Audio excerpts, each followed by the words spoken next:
all right. So this is some new thing I'm trying, right? Which is talking to people in the industry, and I would say that you're probably one of my mentors as well. I say I have three mentors. You're definitely one of them. And I felt like, hey, the way the industry is, the way the market is, um, lead generation in particular, or when it comes to talking about sales or outsourcing, but particularly lead generation because that tends to be not really related to only outsourcing. It can be, a lead generator in a company and also out of a company. I've been starting this new kind of series, which is lead generation is dead. And a lot of this came from the history. It was just now when we're talking to a lot of companies, they have already heard, let's say, probably 50 to 100 different other lead generation, let's say, offerings that are out there. Even though Contact's not a lead generation company, but now lead generation is a household name. Where I'd say probably 10, 15 years ago, that wasn't really like something you'd have to explain to someone what lead generation was in terms of a terminology. And now it's become this like buzzword. So I figured I'd get the best and the brightest out there to join and love to hear your experience and introduce yourself. And it's live. So definitely open for anything. Great. Well, thanks, William. So happy to be here. So my sales experience goes back. It's not quite 30 years yet, but I am getting older. And like most people, probably started out with the attitude of, hey, I was a good student, had friends. Sales will be pretty easy. People will probably naturally buy. And then you get on the phones and it's a different world. Nobody knows who you are. So in terms of lead generation, you start trying different types of things. I'll reference something called the cookbook, which I've been using for almost 30 years now. It's the different activities out there. But like a lot of salespeople, and I always recommend, I did start out in a large corporate. I worked in advertising in New York City as a young man, cut my teeth. And one of the things I did enjoy is that I was in something called sponsor acquisition. So sponsor acquisition, we didn't have anything we sold that was less than $1 million. So sometimes a weakness salespeople have is price sensitivity. But in my 20s, it was, hey, the cheapest I had was about $1.5 million for a 30-second spot on NBC on Thursday nights around Seinfeld time. So I appreciate as I got older because there wasn't a discounted spot because I wasn't selling, the 2 a.m. cable TV spot. It was prime time on the major networks. But I learned how to value-based sell. But this was in the 1990s. So the cookbook was very different. So when I work with a lot of sales leaders around the world, cold calling, for example, cold calling was probably the predominant method that we used, calling out to ideally the right people. Not as targeted as it is today per se, but in terms of dials, it was anywhere from 100 to 200 dials a day. And I see a lot of the metrics today are more around that 25, and sometimes people have difficulty. It's not that people should do 100 to 200 a day. The cookbook's a little more diverse today than it used to be. But after a handful of years, I became an entrepreneur. And when I do talks on entrepreneurship, my opening line typically is that, your bills are guaranteed, your customers are not. So in terms of being a good salesperson as an entrepreneur, sometimes as the business owner, you don't have to pay yourself if things are tight. You have to pay your people. Or otherwise your people, no matter how much they like you, the resume is on the street the next day. So one of the things I do when I do visit business schools and talk about becoming an entrepreneur, a lot of people want to do it. Mathematically, you're probably a little bit nuts to become an entrepreneur if you look at the math and how many people work out. But once you are successful at it, it would be very tough to go back. And a big part of that would be lead gen, because sales is one piece of it. And I hear all the time, hey, Ray, if I could just get in front of people, everybody buys from me. Now, of course, that's a lie. That doesn't actually happen. But the reality would be lead gen. Do you have a healthy pipeline? Is it real? And then how do you replicate that? One of the more popular things we're seeing now, obviously, is traditionally in the 90s and well before that was what's called the sell-do model. And this put a lot more pressure on lead gen. The sell-do model would be, hey, I sold $100,000 worth of training in January. February 1st, I start at zero. February, I sold $50,000 worth of training. March 1st, I start at zero. This is why you're seeing a lot of SaaS come out there, because the MRR, monthly recurring revenue, where you're getting paid, it might be a little bit less, but instead of these large capital expenditures, it's more of a subscription model. And you're seeing a lot of the top businesses in the world are now doing subscription models so that every month you don't start at zero. Ideally, you can maintain at least 85% of your customers. So even if you only sold $10,000, you can almost feel like you can guarantee at least 8,500 as you sell to new customers the next month. It doesn't mean you don't have to do lead gen. It puts a little less pressure on it as you're maintaining customers. So the other thing you're also seeing is the rise of customer success. Customer success traditionally was really just more customer support, customer service. Now they're a revenue generating source for a lot of companies. They're the upsellers now, right?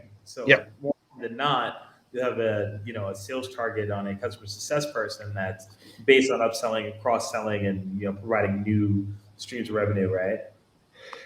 yeah, and it's taken a while to get there. But if you go back, there's a gentleman I studied a lot when I was younger, Peter Drucker. Many of you probably know who Peter Drucker is, but one of his famous quotes over 75 years ago is that the primary purpose of a company is to acquire and keep customers.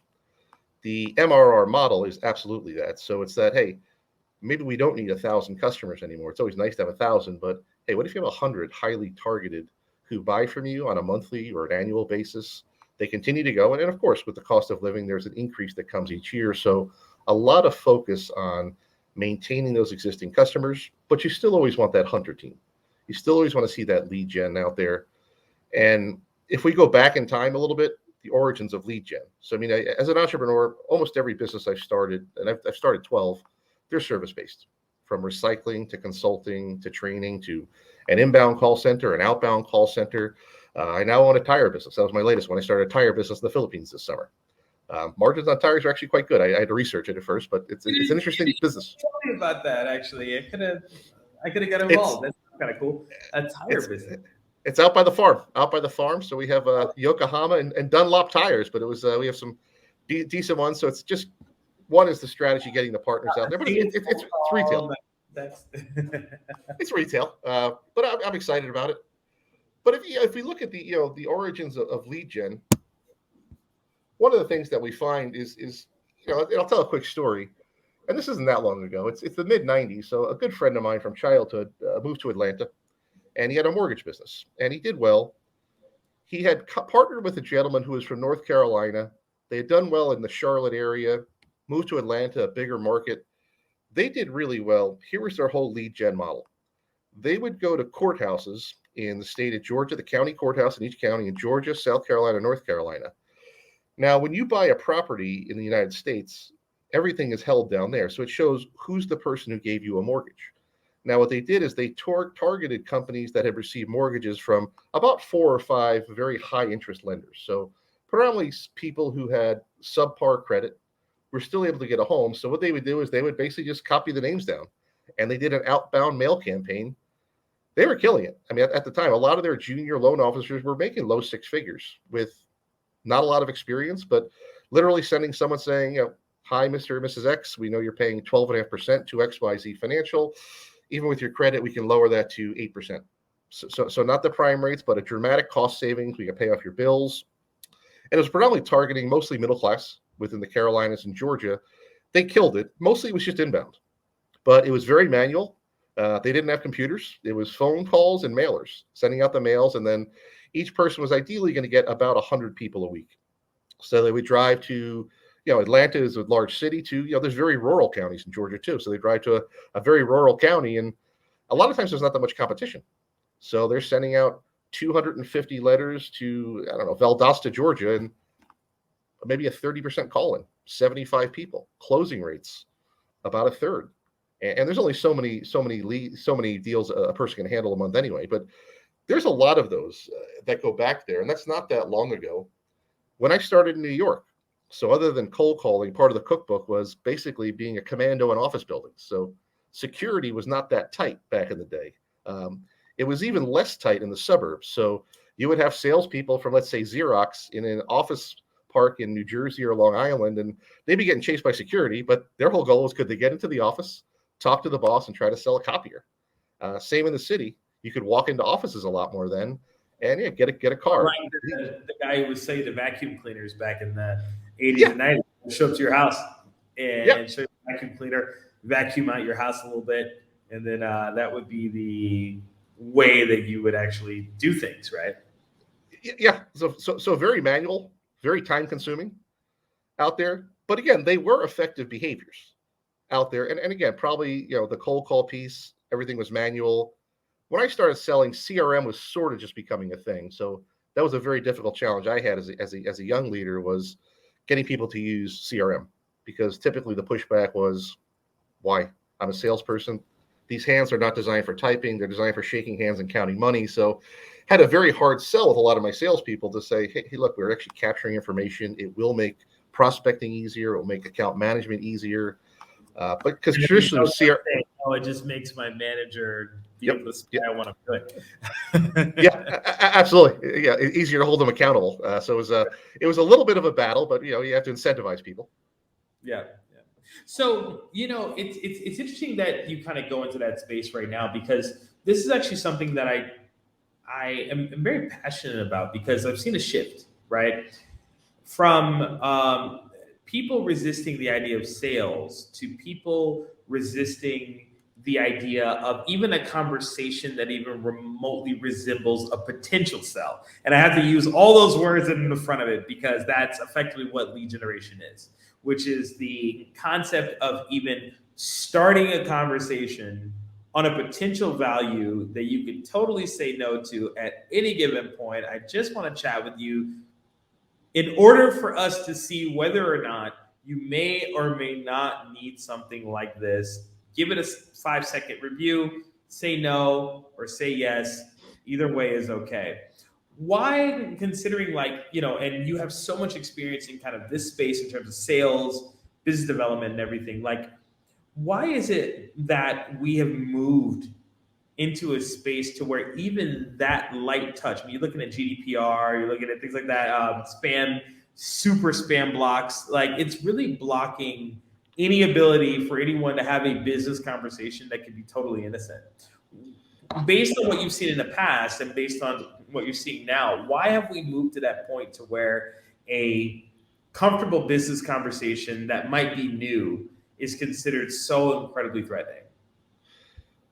Great point. One, from a technology perspective, obviously people are terrified of cyber attacks, would be one.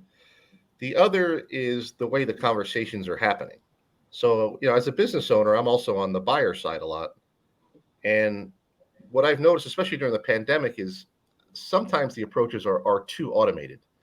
There's nothing wrong with getting the automated messages, and I'll give you an example. Just Monday, I got a message from a gentleman not far from me in Florida. He's down in Miami. And it sounded like an interesting networking group. I actually responded saying, hey, I'm home for 2 weeks. Let's have a call. I live about 40 miles north of Miami. I haven't gotten a response yet.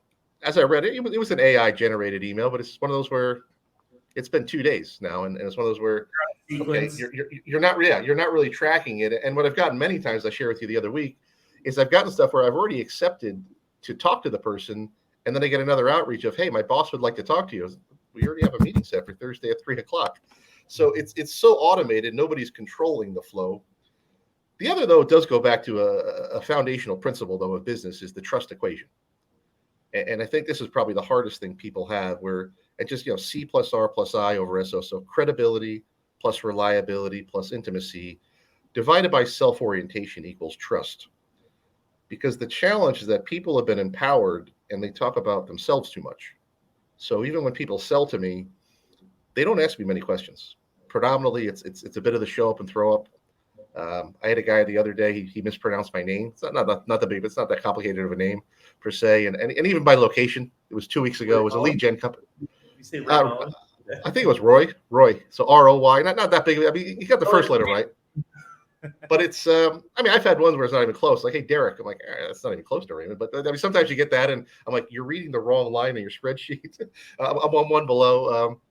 But even by geography, there was one the other day opened up. They said, "Oh, so you're in London?" I said, "Well, Boca Raton, Florida. It's not too far. It's about a 7-hour flight." But there's no, and it's the same pitch. And it a lot of times when we talk about building trust, because B2B is about building that relationship, B2C is about polarization, unfortunately.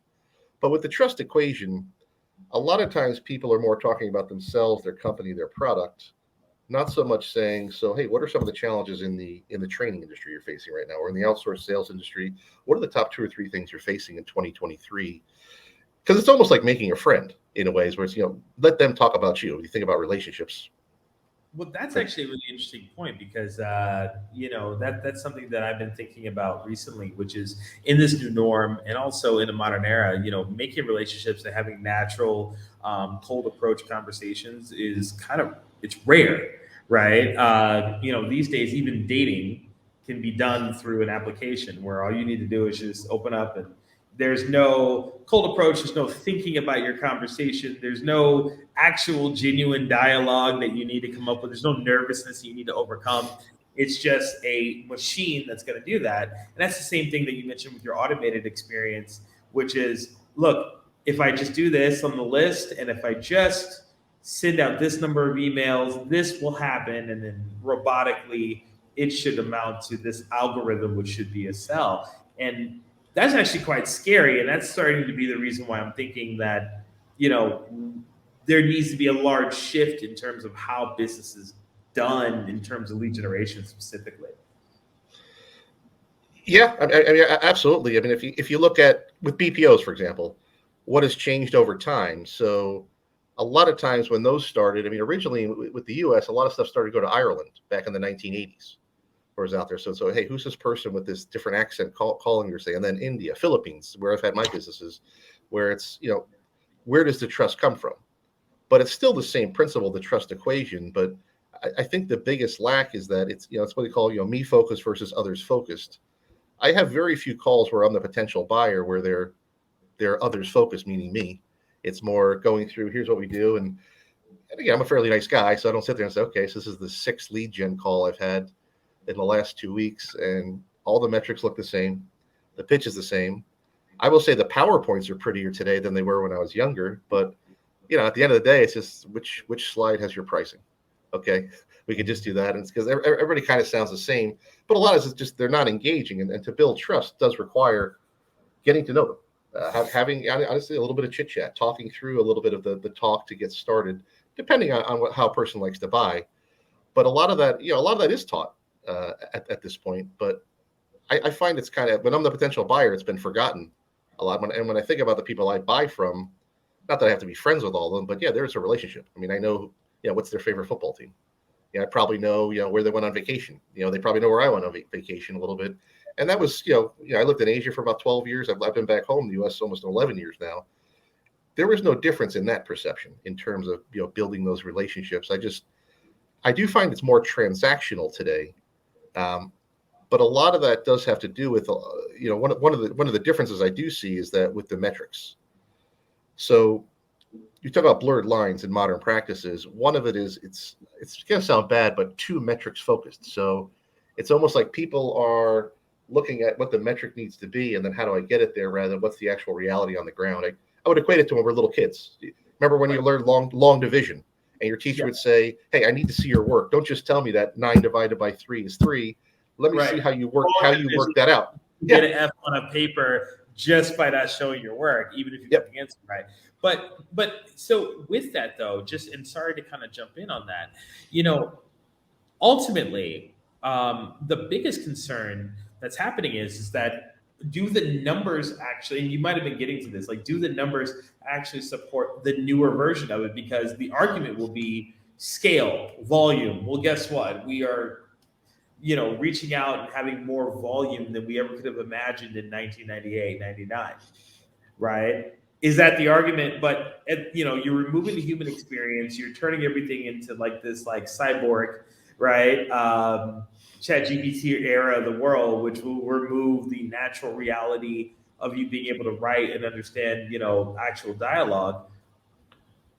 Is that the argument, right? Is that the volume's bigger?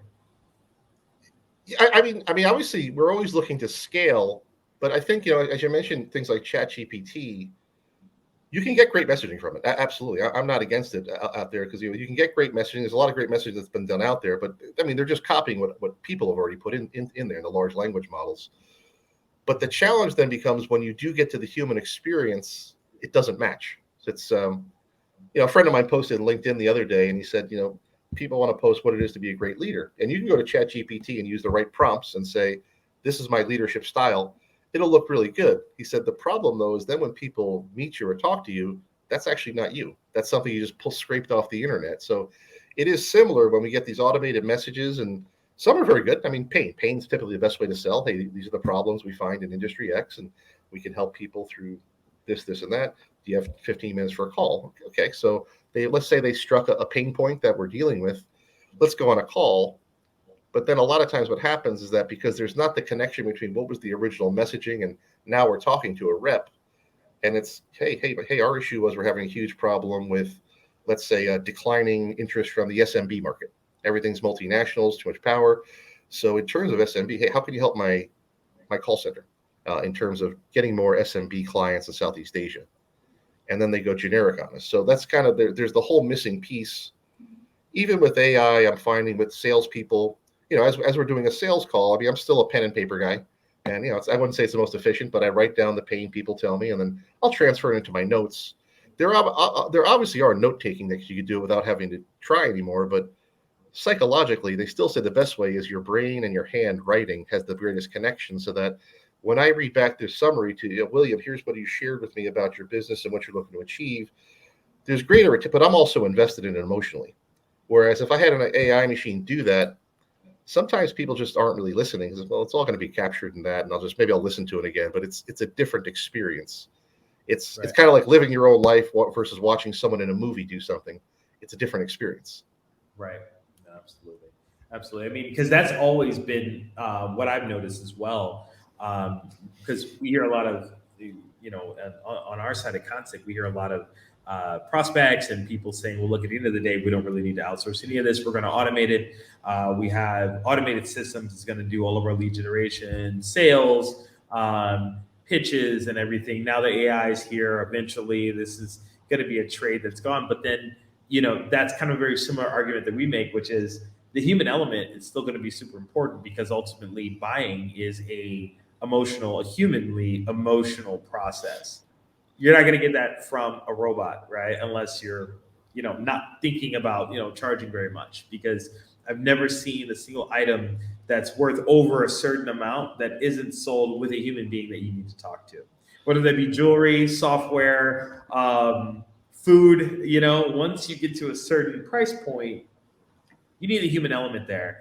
And that's not something that you can necessarily automate or put an algorithm behind, right? Regardless whether or not you're using technology or you're trying to put a mathematical equation behind the level of conversion. You can only do certain nuances, but not the whole meal, No, that's a great point. And it depends, because obviously there are, FMCG products. I mean, you could absolutely do that through e-commerce. And you just reminded me, I had friends selling e-commerce websites in the mid 90s. And it was almost the opposite of what people are saying today. It was really hard. It was really hard to see, because the pushback I knew friends were getting was, nobody's going to enter their credit card into this computer to buy a pair of shoes. You have to try shoes on, or maybe books. Maybe that this guy Bezos, whatever his name is, out in Washington State, maybe somebody would buy a book, but nobody ever buy a shirt.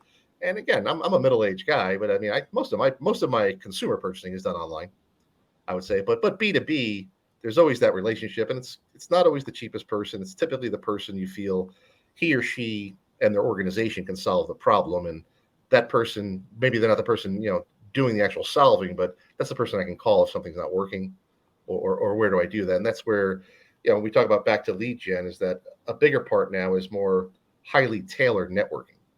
So a lot of things I'm seeing in the future. A friend of mine started a business here, the Connective, where it's in several cities in the US now. He's looking to go over to the UK now, but it's incentivized, so you get paid for the leads that you give to people. But what he's doing is he's expediting the trust process. So he vets the people, he screens them, but the whole agreement, you do pay. It's a membership to be in there. You have to do a certain amount of revenue. It's a mix of small business owners and corporate executives.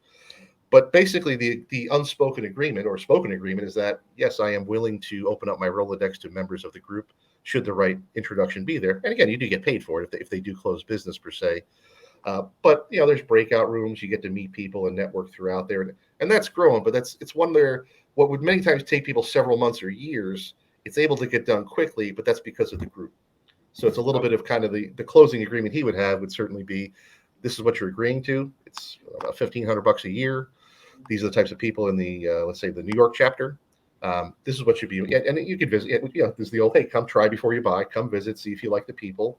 but you would be agreeing that, and then they do ask you, what are some of your top contacts? Because a lot, I mean, networking groups are nothing new, but I'm sure you've been to them as I have, where you walk in and they want your customers. And, well, what are your three top customers? Are you working with, Citibank? Are you working with SAP? Versus, well, I have, my uncle, my cousin, and my brother, but I heard you have, you have IBM. So can you introduce me to them? So it's a very unequal. So he does verify. Are you an SMB? Are you an MNC specialist? Are you a mid-market specialist? And hey, what are some of your top clients and contacts? I think they ask for about 5, but it kind of verifies that, okay, this person really has some customers and can add value. So that's growing by leaps and bounds. Those types of groups, kind of like a more of a membership. Yeah, no, absolutely. I mean, but like in terms of lead generation kind of at scale, right? Do you think that that's scalable model? And if we were to kind of shift and redefine the whole concept of lead generation, like considering that it's become this thing where, people are trying to put a mathematical equation behind it. They're trying to uh, be able to predict how leads come in. They're trying to be able to create a forecast. I love lead forecasts. I find that to be the funniest. They've never added up to actually anything at all. It's like, look, we want X number of leads per week, and you're like, okay, when does that start?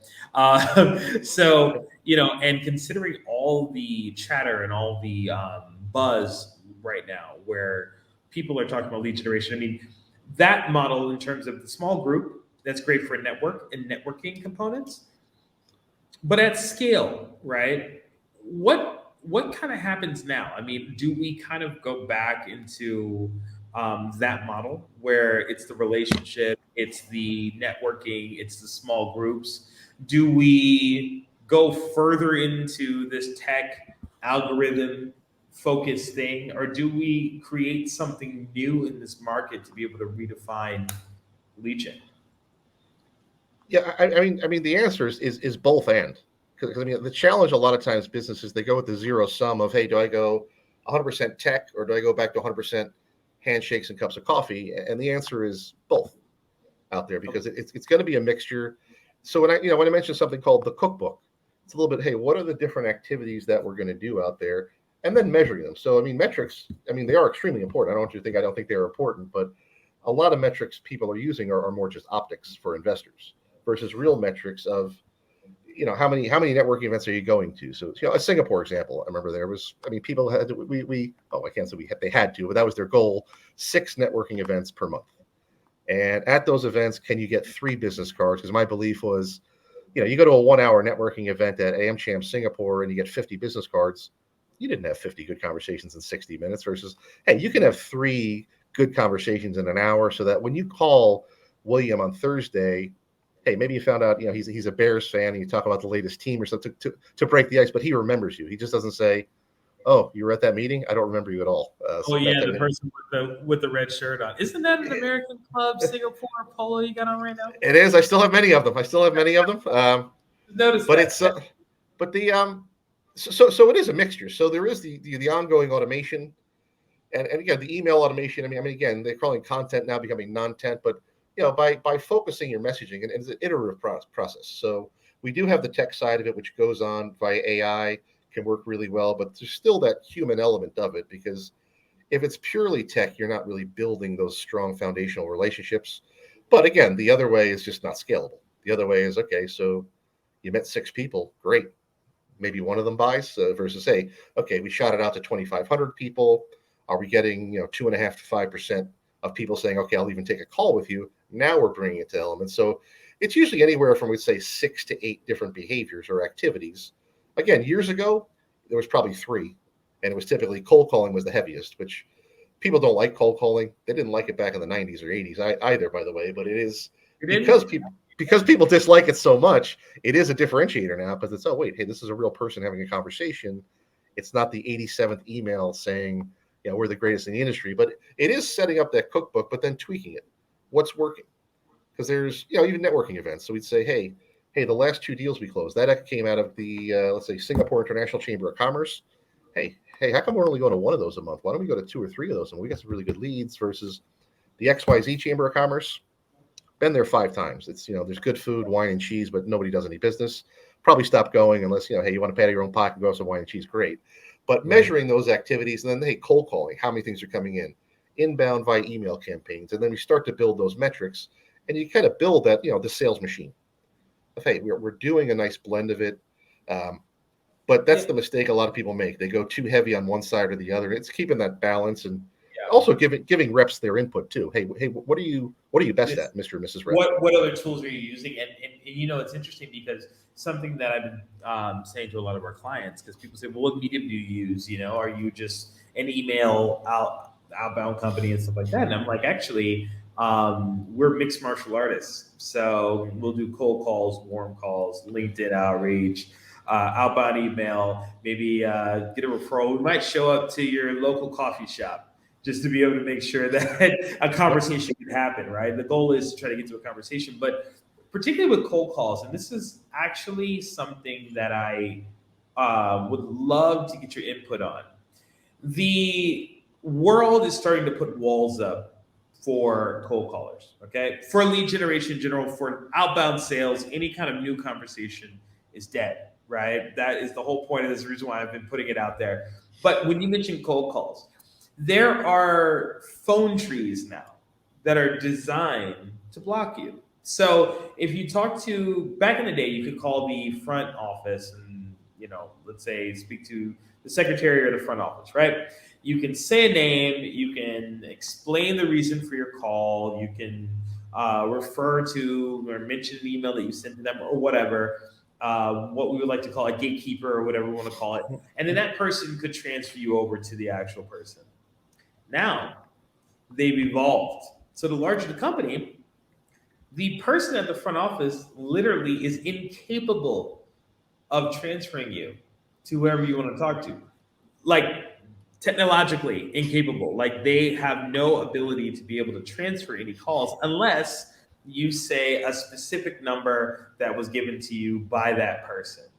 Like, a code or whatever, but they don't know the code and the code changes every day. So they've gone to these great lengths to be able to block cold calls. What are your thoughts on that? Where does that take us?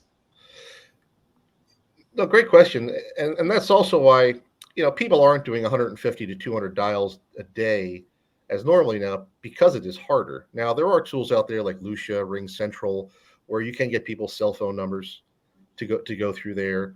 Contact rates in Asia are much higher, though. It is easier to cold call in Asia than, let's say, the U.S. because contact rates, I believe there it's about 1 in 4. It's about 1 in 12 here. So it can get very frustrating because it is very hard to get someone on the line. And this is where you usually want to look into combinations. So LinkedIn, I mean, most everybody's on LinkedIn, especially if you're a sales navigator. And it's how do you get to that call? So it becomes more of that warm call when you're getting highly targeted. And on something like LinkedIn, you could build your own list. So I can go into a company, let's say home security, ADT. So ADT is the home security, big company. Their headquarters are right here in the town where I live. So you can go in there and just kind of by title see, okay, who's the CEO, CFO, CMO, CTO, CIO, VP of marketing, and you can build through that list and then make your list highly targeted. Sometimes the number will be on there. And obviously that's a service you can even outsource to people at a quite affordable rate, but it's almost, I don't want to use the word attack, but it's, hey, I have 15 top officers at ADT that we're going to continue to try. And that's where the automation is important to try to get the door open a little bit. Is there a number within there? And then obviously the traditional things such as, hey, who's connected to whom? Oh, hey, my customer who's now at Briggs Security. Wow, he used to be the boss of this person. I know the guy at Briggs. Can he connect me with the person at ADT? So it's leveraging, online networks, especially LinkedIn is a great one for that, to get to that call. Makes it a lot easier. And obviously that's more of the warm call. But I mean, the metric I see a lot of cold calls, most time it's 25, maybe 50 at the most, but a lot of times it's 25. It's also not every day. It's a behavior. So it's part of the cookbook. People are looking at that. It's still 85 to 150 a day, guys. Anybody on Consig, it's still like... No, I mean, my call center was about 100. 100. Yeah, it's about 100. Was typically what we wanted. I'm just the stuff I'm giving you is mostly stuff from multinationals out there because a struggle a lot of leaders are having is getting their people to do the 25. Right. I've seen some interesting data where it's, hey, that person made one dial and it was to their brother or sister, something like that. So there's because it can be uncomfortable. So it's, how do you make that? And so one, obviously methodology. So we obviously train our people on a cold calling methodology so that it's, the high, if you go back in the past, cold calls were high pressure. Some of the stuff I learned when I was young, it doesn't work. It didn't work that well in the 90s, but it was high pressure, features and benefits, get you to say yes, and I'm coming down there anyway. You just said no, I'm coming to your office anyways. It's almost like a threat. You go to jail today for that probably. But the reality would be, hey, the whole goal is to try to connect very briefly on some sort of pain point relevant to you as a prospective buyer, get you into the funnel, get you into the sales cycle based on that. And it's all about you. And that's, back to that trust equation, the self-orientation. If we're all about ourselves, we tend not to talk about our customers, and they feel it. They feel it. There's no emotional connection. It's just great. Yeah. So, with tech, it's hey, send your rate card. What do you charge? Staff aug? What do you charge? What do you charge per hour for staff aug? Thank you. Looks good. Okay, I'll call you back someday. And there's no differentiation. Quarterly or biannual, Yeah. Yep. Reaching out, but well, I mean, no, it's starting to be kind of a scary time because I feel like there needs to be an evolution. I mean, I'm coming out with this ebook within Consig actually that's going to be talking a little bit about this theme and the shifts in lead gen. I mean, it was great to kind of have you here because you're putting it in context to kind of what's happened before and kind of that progression going forward. And the biggest challenge, which is probably the most effective piece of sales lead generation in general, is that human connection. And with this new norm, this distance is starting to be even larger.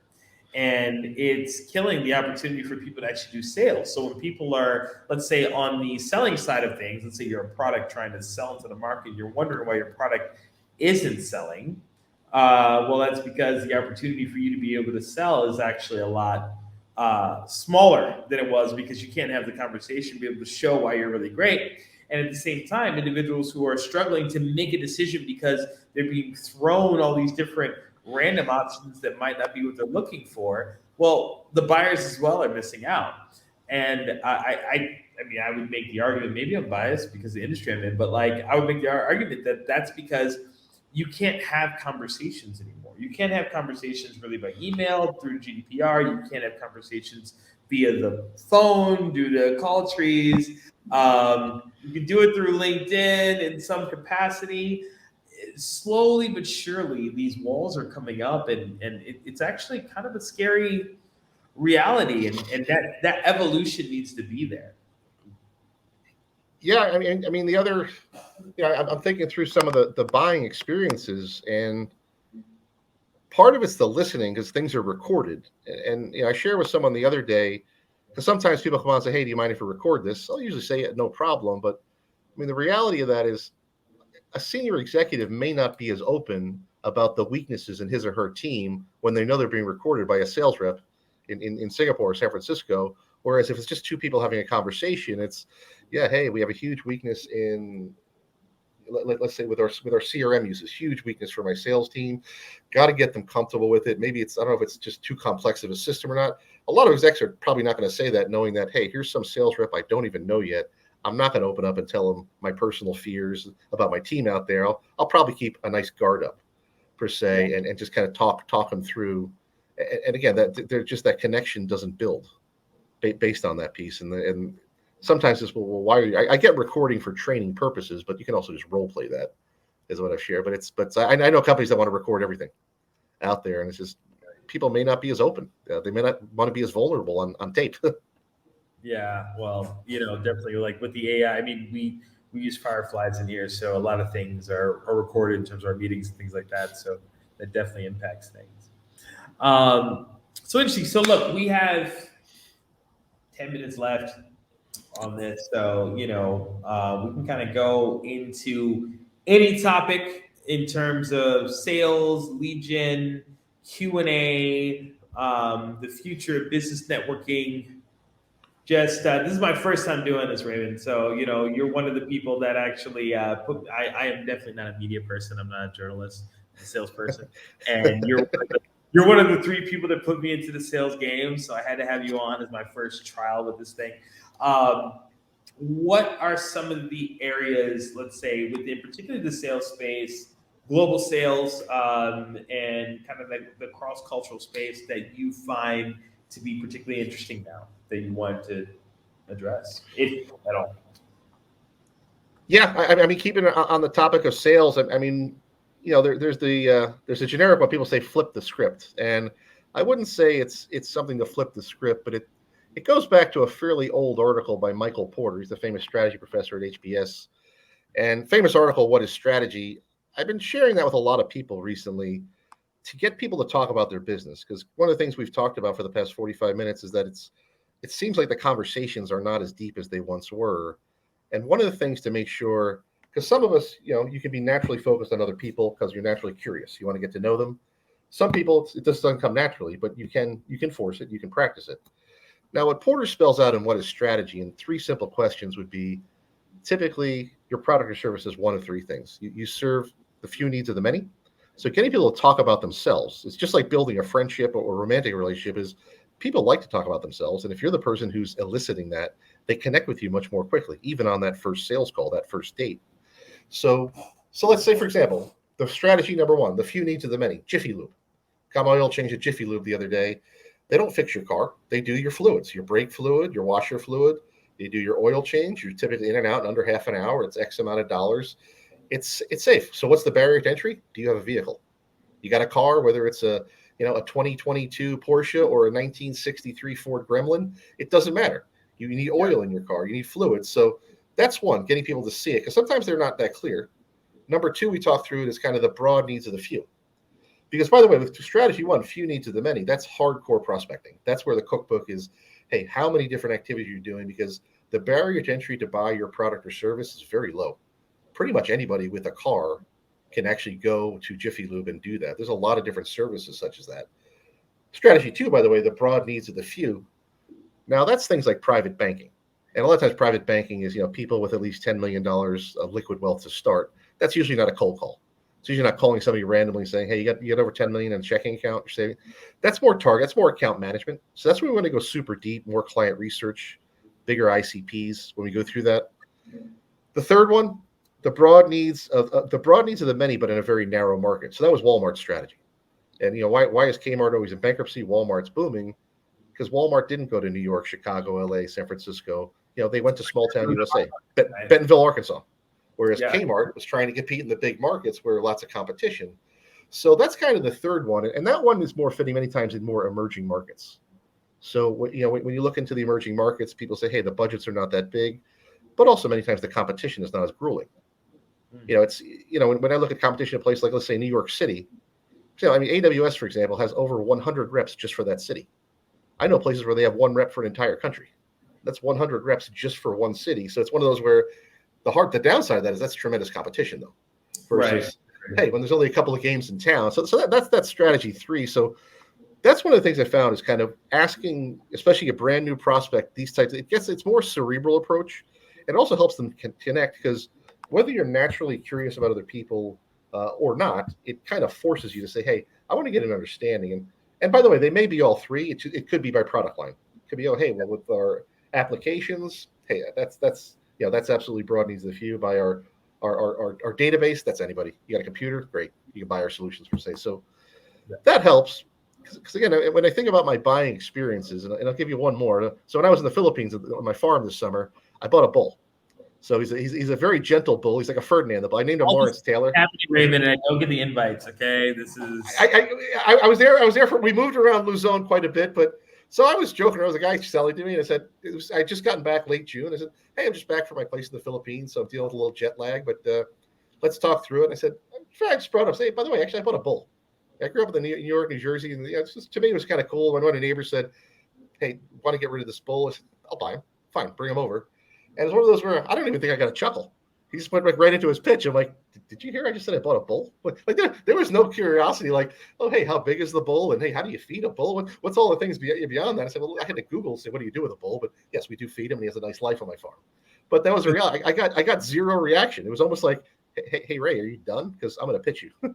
That's the experience I get sometimes. You try to throw a bone out there to connect. That's hilarious. Well, I definitely want to learn a little bit more about that bull at some point, or if we're ready to have steaks, please let me know. All about that. So great. So like, look, for the last 5 minutes, um, kind of reserved for like the idea of a personal story or something that can be very unique in the industry that you want, let's say, companies to know about or sales reps, which, I'm always speaking to the sales reps. I'm always speaking to global sellers these days to be able to navigate the storms. Um, any words of wisdom for either the company owners, the business owners, the people trying to get more revenue, or even the sales reps themselves. You can speak to anyone. You spoke to me 13 years ago, 14 years ago, with a lot of different, pieces of wisdom, kind of Jedi wisdom there. So let me know, and the people know effectively if you have any insights or how to navigate the modern era. Yeah, I mean, one of the ones, and I've been saying this for years, is one of the best ways to get through tough times, great times, is think of sales as a profession. Just like being a doctor, a lawyer, an accountant, a teacher, a nurse, think of it as a profession, because a lot of times people, they just wing it. Because one of the first things I'll always ask salespeople would be, what's the methodology or methodologies that they like to use? How are they on an annual basis improving? Just like doctors go for more training. I have a brother who's a lawyer. He's got to go for a set amount of hours every year to, his laws change per se. I have a brother who's a teacher, constantly going to conferences. What are the latest things out there? Sometimes salespeople, they get in and they're just winging it. Maybe they do well because they have some good relationships, but that doesn't last that long. We say they're, we selling to the 3 Fs, friends, family, and fools. We run out of that, and you got to go out and sell to strangers. And part of it will be, it's a craft. It is a profession. And on an annual basis, what are some different things that you're learning? Are you getting better at qualification? Trying new tactics at lead generation per se? Are you getting the right strategic partners? Identifying a COI. I mean, that's something I would highly recommend, a center of influence. Do you have a handful of those? Are you identifying where, we all love the golden egg. I like the goose that lays a few of those every quarter. And it's that person with a lot of power and influence that can connect you into a lot of these organizations. But I think first is the mindset that this is a profession. I could do this for the next 30 or 40 years. I may switch jobs. I may switch what I'm selling. But I would say whether the market's tight or the market's booming, what people always ask me for is, hey, Raymond, do you know any great sales reps who generally hit their numbers and are well-trained? That's what I get asked for the most. Nobody really asks me for other types of people out there, but it's just, hey, we need a strong rep in Sydney. We need a strong rep in KL. Yeah. Do you know anybody? You've had experience with them? And they're really strong selling oil changes at Jiffy Lube. So now you want to, because he has a great sales record there, he automatically is going to work for your cybersecurity. Great. Yeah, no, I agree. That's a good point when you mention culture, because transitioning over, that's the other challenge sometimes. Yeah. Would be, I've seen people I always joke, IBM and Google, both are tech companies, both are from, one's East Coast, one's West Coast. Yeah. Both success. I've worked with both, very different. I would say if someone worked at Google and loved it, they probably wouldn't like IBM. If someone worked at IBM and loved it, they probably wouldn't like working at Google. That's more company culture. I would say how they go, even though they're both technology companies per se. But it's that profession, getting people to think of it as a profession that, hey, do this the rest of your life. People will always want you, but how are you improving? Because some people, I mean, I'm sure you've seen a lot of companies, they really don't have a process. So obviously we use this as a technique selling sales training. This is one of those where, hey, how does your accounting department wrap it up for the month? Each accountant doesn't have their own system. You use one system. How does the legal department work? Whereas with salespeople, it's, well, he's a relationship guy. She's high on the metrics. There's all these different things. Like, okay, but there's no common system. So operations person. Yeah. So it's one of those. It's it's one of those rare departments where, because my joke would be, what if finance, when they calculated your commission as a salesperson, what if each finance person had their own system and it depends how they felt? So, hey, I've been losing at the track, so I'm cutting commissions in half this month. So forget you. Hey, I'm doing really well, so your commission's double. That would be illegal, first of all. But in sales, that's when people don't see it as a profession. They just see it as, hey, make some money, be flashy, but hey, I'm not in it for the long haul. And then that's what with founders too, is they underestimate how tough selling is. So they go out and they don't realize. And I always say, look, be your best salesperson, then hire other great ones. Yeah, well, they won't do that. I mean, well, Carey Institute did a study. 92% of all founders had never seen a sales floor before. They never actually sold a deal. 92%. I mean, that is that's not kind of a few people. I mean, that is 9.2 out of 10 people have never seen an actual sales floor.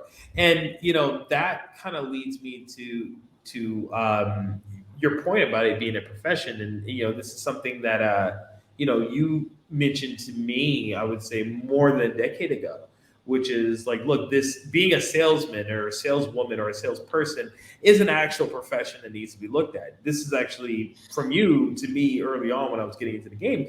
And one piece of it is that I've kind of like taken it a little bit like in a different direction. Like it's resonated differently for me, where it's more like being an athlete.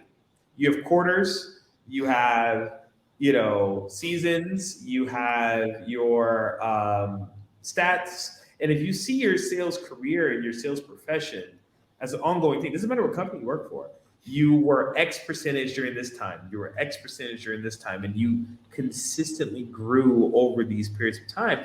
Now, your sales stats are representative of all the different companies you work for, not just one particular quarter for one company at that particular time. So I've seen it as more of like being an athlete or a football player or whatever. So. No, it's a great point, because you also get to see where do you thrive. So if you use, let's say, using football, it's the West Coast offense, the things along those lines. Hey, we do well, or the Giants back in the '80s, it was run it, grind it out, and it's and it also helps you pick companies. Where do you want to go with? Because there are certain industries I've sold to where, you do notice more buy than others. There are certain industries where you go and say, you know what, this is the 12X type of business I met. I'm 0 for 11 over the years. They never buy. They never buy out there. And also with pain points, you start to see what are the key pain points that tech buys, financial services, pharma, other healthcare per se, versus, law offices. Hey, just give me the price per se. It's just, unless they're feeling a specific pain point, who's really going to invest? Absolutely. Well, we're at the hour, and I know you blocked out the time. You're very serious about time, and I was late in terms of technical difficulties, Raymond. Thanks so much for doing this. This is my first time kind of doing a LinkedIn Live, so I don't know if I should do more of these. What do you think? Maybe. If you enjoy it, I've been on a lot of podcasts. I enjoy them. I mean, I enjoyed myself. It's always interesting. It's again, it could be part of the cookbook. Part of the cookbook sometimes would be podcasts, because I mean, a big part now, by the way. So we didn't mention, but thought leadership. That's another big thing that attracts the modern buyer would be. And throughout these types of things, you can show your thought leadership, the way you've grown, from a rep to a business owner to, obviously international expansion. That piece is very compelling. And there's a personal touch to this, even though you're in KL and I'm in Boca. So it's it spans. So some people do use this as a cookbook activity. This is one of the activities bringing people in. No, absolutely.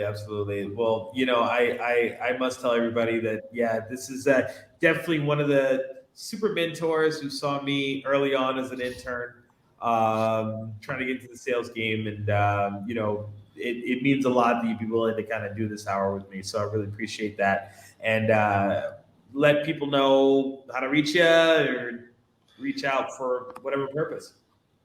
Yeah, sure. So my email still in my Singapore office is just Raymond@jrglobaltraining.com. That's our Sandler office out there. I'm in the US, but I used to live on airplanes before the pandemic, but email is probably the best way to get in touch with me. Absolutely. We'll make sure to put it into the stream. Well, Raymond, thanks so much. Sorry for the tech difficulties again. No worries. But No worries. we'll chat again. Right. Thanks, William. See you, man. Great time. Thanks. Bye.